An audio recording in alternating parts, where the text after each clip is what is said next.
वही हकदार है किनारों का जो बदल दे बहाव धारों का। गुड मॉर्निंग फ्रेंड्स, मैं समरजीत सिंह स्वागत करता हूं आप सभी का आपके अपने YouTube channel target with summer में।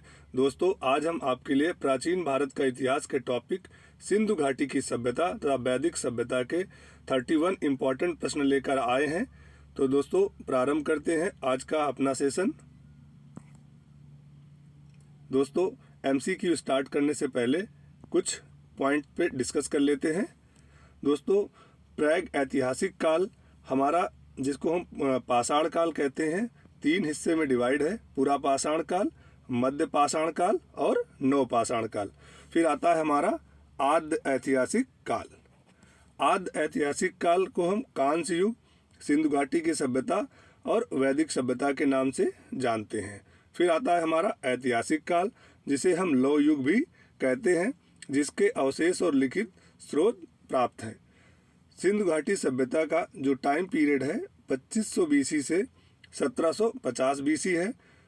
पूर्व वैदिक काल का जो समय है 1500 बीसी से 1000 बीसी है और उत्तर वैदिक काल का समय 1000 बीसी से 600 बीसी है। चलो स्टार्ट करते हैं एमसीक्यूज। दोस्तों, हमारा पहला प्रश्न है, इतिहास का पिता, फादर ऑफ हिस्ट्री किसे कहा जाता है? बताएं दोस्तों।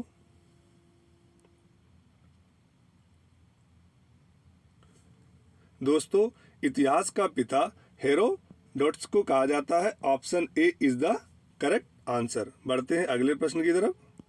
हमारा अगला प्रश्न है, विश्व की प्राचीनतम सभ्यता कौन सी थी? बताएं दोस्तों।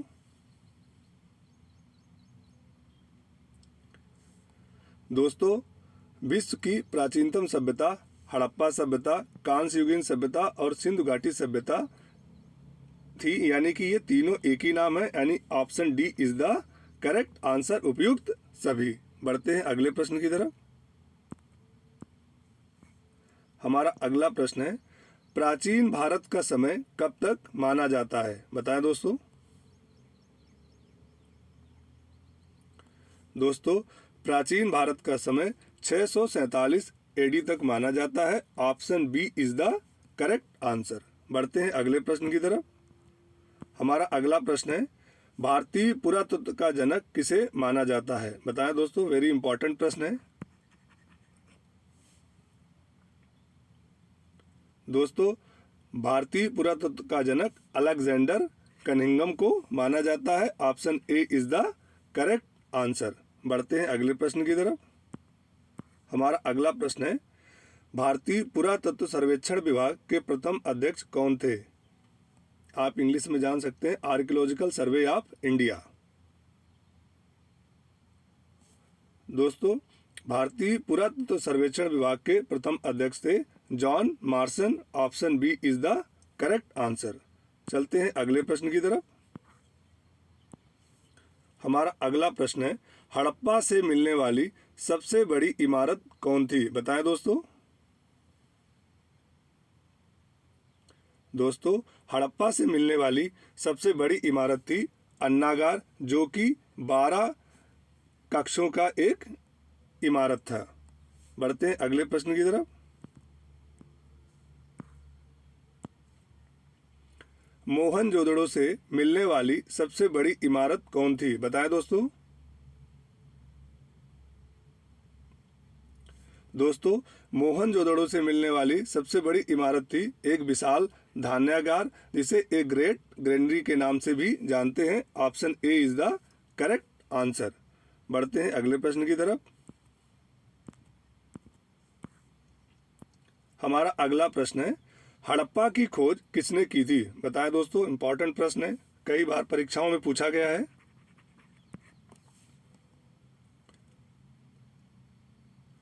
दोस्तों, हड़प्पा की खोज दयाराम साहनी द्वारा की गई। Option A is the correct answer. Important point जान लेते हैं। हड़प्पा सभ्यता की खोज दयाराम साहनी ने 1921 में की, जो कि रावी नदी के किनारे है और इस समय पाकिस्तान के लाहौर जिले में है। बढ़ते हैं अगले प्रश्न की तरफ।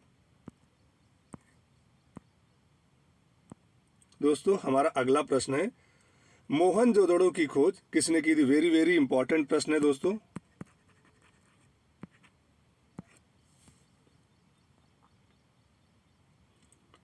दोस्तों मोहनजोदड़ो की खोज की थी रखलदास बनर्जी ने। Option C is the correct answer. कहीं कहीं आपको RD बनर्जी भी लिखा मिलेगा। देखते हैं कुछ इंपॉर्टेंट पॉइंट। मोहनजोदड़ो की खोज सिंधु नदी के किनारे रखलदास बनर्जी ने 1922 में की, जो कि वर्तमान समय में कराची के पास पाकिस्तान में है। बढ़ते हैं अगले प्रश्न की तरफ। कुछ इंपॉर्टेंट फैक्ट देखते हैं सिंधु घाटी सभ्यता की खोज से। लोथल की खोज 1955 में डॉक्टर SR राव ने की, जो कि ये गुजरात में खंबात की खाड़ी में है। कालीबंगा की खोज 1951 में अमलानंद घोष ने की। कालीबंगा से तात्पर्य है काले रंग की चूड़ियाँ। ये स्थान राजस्थान के गंगानगर जिले में घग्गर नदी के बाएं तट पर है। धौलावीरा की खोज 1967 में JP जोशी ने की। यह गुजरात के कच्छ में है। राखीगढ़ी की खोज को अमरेंद्र नाथ के नाम पर जाता है, जो कि हिसार हरियाणा में है। बढ़ते हैं अगले प्रश्न की तरफ। हमारा अगला प्रश्न है सिंधु घाटी सभ्यता किस प्रकार की थी? बताएं दोस्तों। वेरी वेरी इंपॉर्टेंट प्रश्न है। SSC में कई बार ये प्रश्न पूछा गया है। दोस्तों सिंधु घाटी सभ्यता त्रिभुजाकार की थी। Option B is the correct answer. बढ़ते हैं अगले प्रश्न की तरफ। हमारा अगला प्रश्न है मोहनजोदड़ो में बने हुए भवनों में ईंटों के आकार का अनुपात था। आपने बताना है लंबाई, चौड़ाई और मोटाई में अनुपात।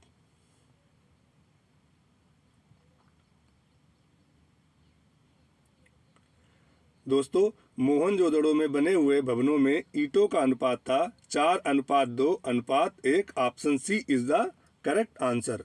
बढ़ते हैं अगले प्रश्न की तरफ। हमारा अगला प्रश्न है सिंधु घाटी सभ्यता की लिपि थी। बताएं दोस्तों। वेरी इंपॉर्टेंट प्रश्न है। दोस्तों सिंधु घाटी सभ्यता की लिपि थी पिक्टोग्राफी। इसे हम चित्रात्मक भी कह सकते हैं। Option C is the correct answer. बढ़ते हैं अगले प्रश्न की तरफ। दोस्तों हमारा अगला प्रश्न है सिंधु घाटी सभ्यता के पतन का मुख्य कारण था। बताएं दोस्तों। दोस्तों सिंधु घाटी सभ्यता के पतन का मुख्य कारण प्राकृतिक आपदाएं माना जाता है। Option A is the correct answer. बढ़ते हैं अगले प्रश्नों की तरफ।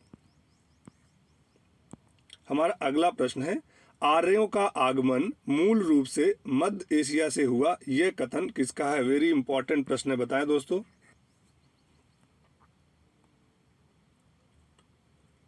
दोस्तों यह मैक्स मूलर का कथन है कि आर्यों का आगमन मध्य एशिया से हुआ।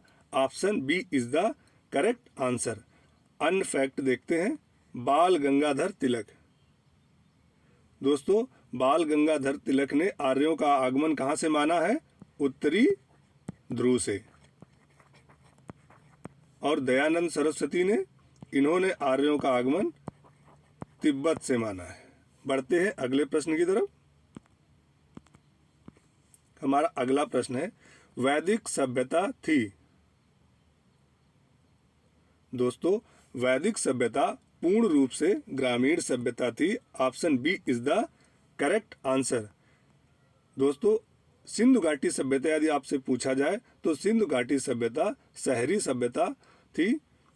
बढ़ते हैं अगले प्रश्न की तरफ।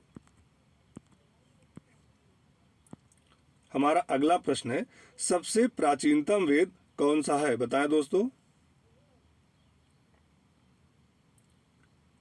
दोस्तों सबसे प्राचीनतम वेद है ऋग्वेद, जिसकी रचना पूर्व वैदिक काल में हुई। बाकी अन्य वेद यजुर्वेद, अथर्ववेद और सामवेद की रचना उत्तर वैदिक काल में होती है। कब? उत्तर वैदिक काल में। और ऋग्वेद की पूर्व वैदिक काल में। बढ़ते हैं अगले प्रश्न की तरफ। हमारा अगला प्रश्न है ऋग्वेद में कुल मंडल तथा कुल सूक्तियों की संख्या क्या है? बताएं दोस्तों। कभी आपसे मंडल पूछ लेगा, कभी आपसे सूक्तियां पूछ लेगा। दोस्तों, ऋग्वेद में कुल 10 मंडल तथा 1028 सूक्तियां हैं। Option B is the correct answer. बढ़ते हैं अगले प्रश्न की तरफ। दोस्तों, हमारा अगला प्रश्न है, ऋग्वेद के किस मंडल में गायत्री मंत्र का उल्लेख है? बताएं दोस्तों।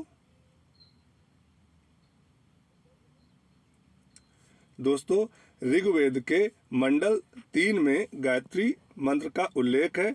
Option B is the correct answer. दोस्तों, इस मंडल की रचना विश्वामित्र द्वारा की गई। एक अनइम्पॉर्टेंट है मंडल 10, इसको देख लेते हैं। दोस्तों, मंडल 10 की रचना महासूक्ति द्वारा की गई। इसमें मनुष्य के 4 वर्गों का वर्णन है। बढ़ते हैं अगले प्रश्न की तरफ। हमारा अगला प्रश्न है, आर्यों की पवित्र नदी कौन थी? वेरी वेरी इंपॉर्टेंट प्रश्न है, बताएं दोस्तों। दोस्तों, आर्यों की पवित्र नदी थी Saraswati. Option C is the correct answer. आप कंफ्यूज नहीं होना, गंगा में या सिंधु में आर्यों की जो पवित्र नदी थी सरस्वती नदी थी। बढ़ते हैं अगले प्रश्न की तरफ। हमारा अगला प्रश्न है, ऋग्वेद में मंत्रों का उच्चारण करने वाले को क्या कहा जाता है? बताएं दोस्तों। वेरी वेरी इंपॉर्टेंट प्रश्न है। दोस्तों, ऋग्वेद में मंत्रों का उच्चारण करने वाले को होत्री कहा जाता है। Option D is the correct answer. बढ़ते हैं अगले प्रश्न की तरफ। हमारा अगला प्रश्न है, अथर्ववेद के मंत्रों का उच्चारण करने वाले को क्या कहा जाता है? बताएं दोस्तों। दोस्तों, अथर्ववेद के मंत्रों का उच्चारण करने वाले को ब्रह्मा कहा जाता है। ये कई बार परीक्षाओं में ये चारों वेदों के मंत्रों के उच्चारण करने वाले के उसमें प्रश्न पूछे गए हैं। तो ऋग्वेद का हो गया होत्री, अथर्ववेद का हो गया ब्रह्मा, और उद्गाता है दोस्तों सामवेद। जो सामवेद के मंत्रों का उच्चारण करता है उसे कहते हैं उद्गाता। नेक्स्ट देख लेते हैं अथर्व।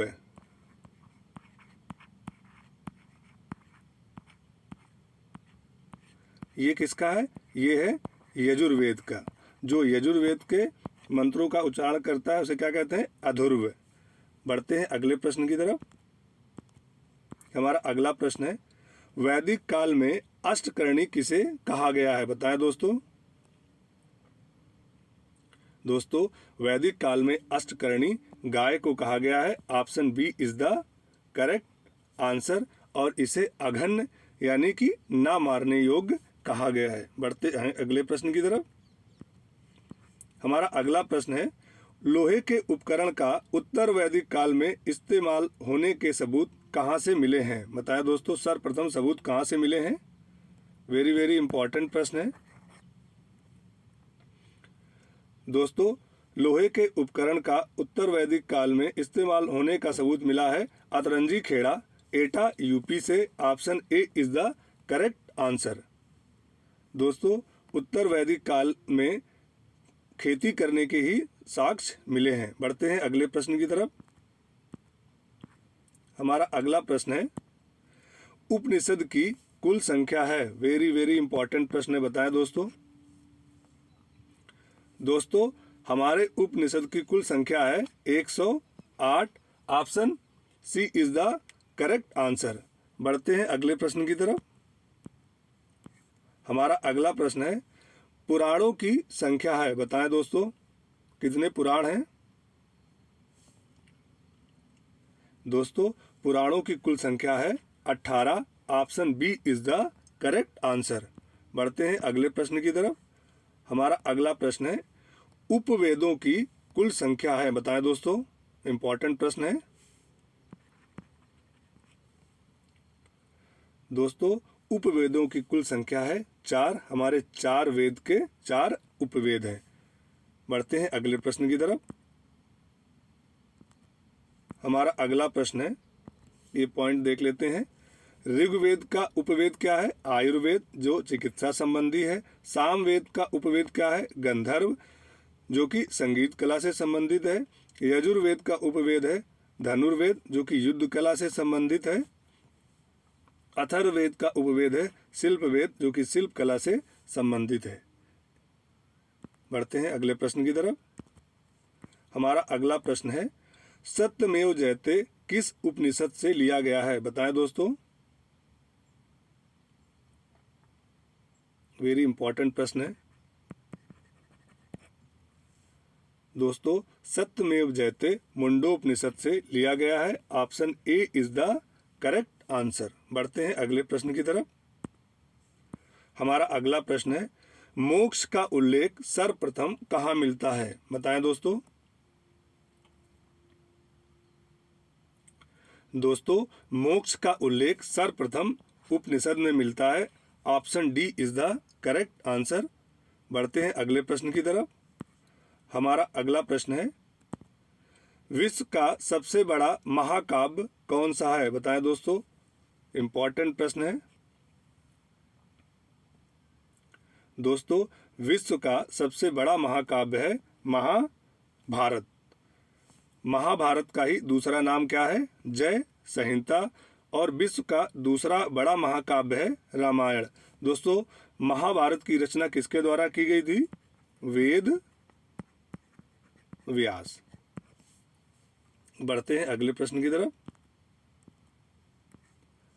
हमारा अगला प्रश्न है, 18 पुराणों में से सबसे पुराना पुराण है? बताएं दोस्तों।